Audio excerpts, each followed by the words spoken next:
Hello learners, welcome to Unacademy. मेरा नाम प्रांजल सिंह है और आज मैं आपसे बात करने वाला हूं हमारे देश में वुमेन रिजर्वेशन के बारे में। लेकिन आज हम नॉर्मल वुमेन रिजर्वेशन नहीं बल्कि वुमेन एडवोकेट्स के रिजर्वेशन के बारे में बात करने वाले हैं, जो कि दिया जाना चाहिए हमारे देश की हर एक कोर्ट में। आज कुछ ऐसी ही दलील उठी है हमारे देश की सुप्रीम कोर्ट में। आज के इस वीडियो में हम ना सिर्फ ये समझेंगे कि सुप्रीम कोर्ट ने इसमें अपना क्या बोल्ड स्टैंड लिया, कौन से वुमेन रिजर्वेशन की बात चल रही है, और उसके साथ ही साथ सुप्रीम कोर्ट के अंदर भी कुछ बदलाव होने वाले हैं जिसकी चर्चा सुप्रीम कोर्ट ने आज करी। तो चलिए आज के इस वीडियो को शुरू करते हैं और समझने की कोशिश करते हैं पूरे मामले को। मेरे पीछे जो ये तस्वीर है वो साफ साफ ये बात दिखा रही है कि आज का जो टॉपिक है वो डील करता है हमारे देश की कोर्ट्स, स्पेशली सुप्रीम कोर्ट और हमारे देश के सभी जितनी दूसरी कोर्ट्स हैं, और साथ ही साथ वुमेन एडवोकेट्स के बारे में। तो मामला बस इतना सा है कि हमारे देश की कुछ वुमेन एडवोकेट्स सुप्रीम कोर्ट पहुंचती हैं और एक रिट पिटीशन फाइल करती हैं। इस रिट पिटीशन में उनका यह प्रस्ताव होता है कि एक यूनिफॉर्म और जेंडर सेंसिटिव पॉलिसी बनाई जानी चाहिए, एक नई पॉलिसी को फ्रेम किया जाना चाहिए जो कि गवर्न करे स्पेशली वुमेन एडवोकेट्स को। अब ये मामला क्या है, अगर आप कभी भी हमारे देश के किसी भी कोर्ट में गए हैं तो वहां पे एडवोकेट्स को चैम्बर अलॉट किए जाते हैं। अब ये बात हमें बहुत अच्छे से पता है कि वुमेन्स को ज्यादातर प्रोफेशनल स्पेसेस में कुछ अलग जो आपके स्पेसेस हैं वो दिए जाते हैं ताकि वुमेन वहां पे सही तरीके से काम कर सकें। और कोर्ट रूम्स में तो लगभग हर एक वकील को चैम्बर की जरूरत होती है ताकि वो सही तरीके से प्रैक्टिस कर सके। और हमारे देश की कोर्ट्स में आज भी चैम्बर्स की शॉर्टेज है। अब इन वुमेन एडवोकेट्स का यह कहना था कि वैसे तो वुमेन एडवोकेट्स या जनरल किसी भी एडवोकेट को चैम्बर नहीं मिलता, लेकिन अगर जनरली चैम्बर का अलॉटमेंट देखा जाए तो वुमेन एडवोकेट इसमें काफी पीछे आती हैं और जिस चीज के लिए हमें एक अलग पॉलिसी बनाई जानी चाहिए। यानी कि बेसिकली उनका कहना यह था कि वुमेन्स के लिए एक अलग रिजर्वेशन हो कोर्ट्स में और उनको एक अलग प्रायोरिटी दी जाए ताकि उनका चैम्बर अलॉटमेंट किया जा सके। और ये जो प्रायोरिटी है ये किस बेस पे दी जाए सर? हर एक चीजों के बेस पे दी जाए, यानी कि प्रायोरिटी कंस्ट्रक्शन हो, प्रायोरिटी अलॉटमेंट हो। और स्पेशली बात उन वुमेन एडवोकेट्स के बारे में भी करी गई जिनको 25 साल से भी ज्यादा हो चुका है प्रैक्टिस करते हुए हमारे देश की सुप्रीम कोर्ट में, लेकिन उनको चैम्बर नहीं मिला है। अब इस सिचुएशन में ये जो पूरा का पूरा मामला था वो सुप्रीम कोर्ट के दो जजेस की बेंच के पास पहुंचा, जस्टिस सूर्यकांत जो कि होने वाले चीफ जस्टिस हैं, और उसके साथ ही साथ जस्टिस जयमाल्या बख्शी जो कि दूसरे हमारे देश के सुप्रीम कोर्ट के जज हैं। अब ये जो मामला पहुंचा यहां पे सुप्रीम कोर्ट ने इस नोटिस को इशू किया है अलग अलग पार्टीज को, जिसके बारे में हम आगे समझेंगे। सबसे पहले हम ये समझ लेते हैं कि जितनी भी वुमेन एडवोकेट्स गई थी उन्होंने दलील क्या दी सुप्रीम कोर्ट को। सुप्रीम कोर्ट में जो पिटिशनर्स यानी कि जो वुमेन लॉयर्स थी उन्होंने सबसे पहला आर्ग्यूमेंट ये दिया कि जो चैम्बर अलॉटमेंट का इशू है वो इंफ्रास्ट्रक्चर का इशू है, मेरिट का नहीं। और इस सिचुएशन में जो करंट जो आपका सिस्टम है वो स्ट्रक्चरली बायस्ड है। क्यों?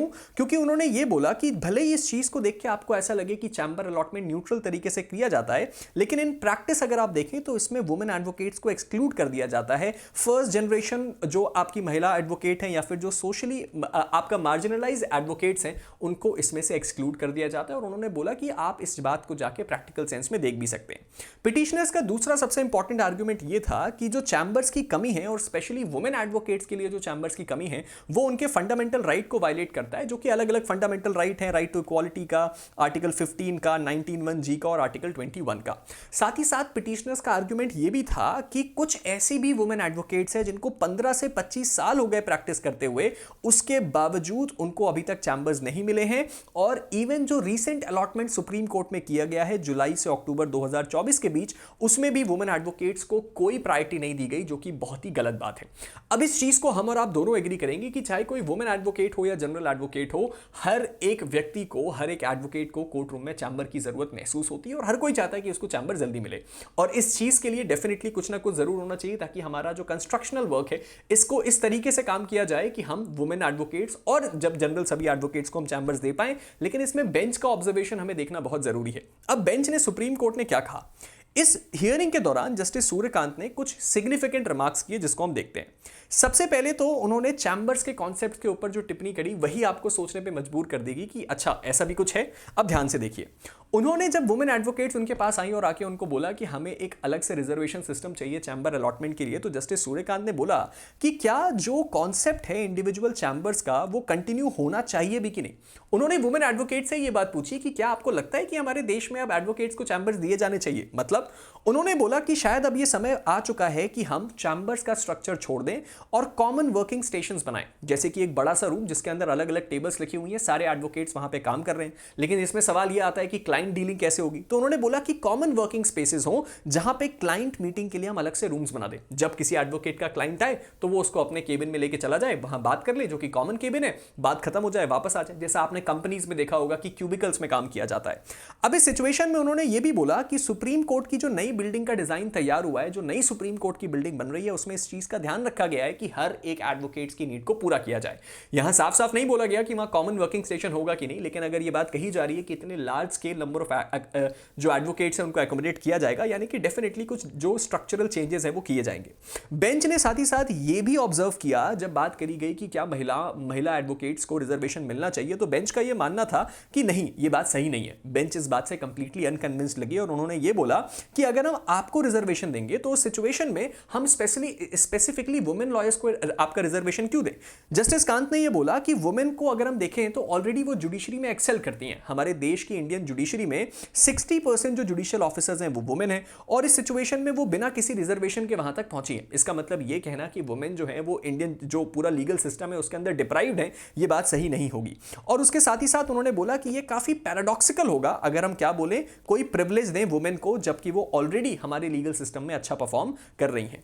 इसके साथ ही साथ उन्होंने बात करी इंक्लूसिविटी की। सुप्रीम कोर्ट ने यह बोला कि भैया अगर प्रेफरेंशियल ट्रीटमेंट ही देना है तो फिर हम वुमेन को ही क्यों दें, सिमिलर कंसिडरेशन हम स्पेशली एबल्ड लॉयर्स को भी देंगे। यानी कि अगर हमें रिजर्वेशन देना भी पड़े तो वुमेन के साथ साथ फिर हमें उनको भी ऑब्जर्व करना है जो कि स्पेशली एबल्ड है। कुछ डिसेबल्ड एडवोकेट्स होते हैं, उनको भी चैम्बर की सख्त जरूरत है। उसके साथ ही साथ उन्होंने पॉसिबल ऑल्टरनेटिव्स भी दिए, जैसा कि मैंने आपको बताया, कुछ प्रैक्टिकल इंफ्रास्ट्रक्चरल सपोर्ट, जहां पे हम देख सकते हैं कि कुछ ऐसी फैसिलिटीज दी जाएं जो एक्सक्लूसिव वुमेन एडवोकेट्स को। और उसके साथ ही साथ उन्होंने ये बोला कि जो यंग वुमेन प्रोफेशनल्स हैं वो प्रोफेशन क्विट करती हैं ड्यू टू फैमिली प्रेशर्स, और ये बात भी उन्होंने नोट किया, और इस चीज के लिए कुछ डेफिनेटली चेंजेस किए जा सकते हैं। कुल मिलाकर आज सुप्रीम कोर्ट में जब ये पूरा मामला पहुंचा तो सुप्रीम कोर्ट ने बोला कि वुमेन एडवोकेट्स को रिजर्वेशन देना ठीक नहीं होगा। ये उन्होंने ऑन रिकॉर्ड नहीं लेकिन ऑब्जर्व किया है, और अब आगे इसमें फैसला जब आएगा तो हमें पता चलेगा। साथ साथ उन्होंने इस बात को हिंट किया कि जो नई सुप्रीम कोर्ट की बिल्डिंग है, या हम ये कह सकते हैं कि इंडियन जुडिशरी का जो आपका इंफ्रास्ट्रक्चरल नया रूप है, उसके अंदर कुछ इस तरह के सिस्टम्स किए जाएंगे ताकि मैक्सिमम लॉयर्स को एडवोकेट किया जा सके, इंक्लूड किया जा सके, और वो अपनी ड्यूटीज को परफॉर्म कर सके। और उसके साथ ही साथ इस बारे में भी बात करी कि अगर हमें एक पार्टी को रिजर्वेशन देना पड़ा तो हमें और भी बहुत सारी ऐसी पार्टीज है जिनको इनसे भी ज्यादा जरूरत है, उनको भी कंसिडर करना होगा। अब यहां पे सुप्रीम कोर्ट ने सबसे पहले तो नोटिस इशू किया है अलग अलग जो बॉडीज हैं उनको।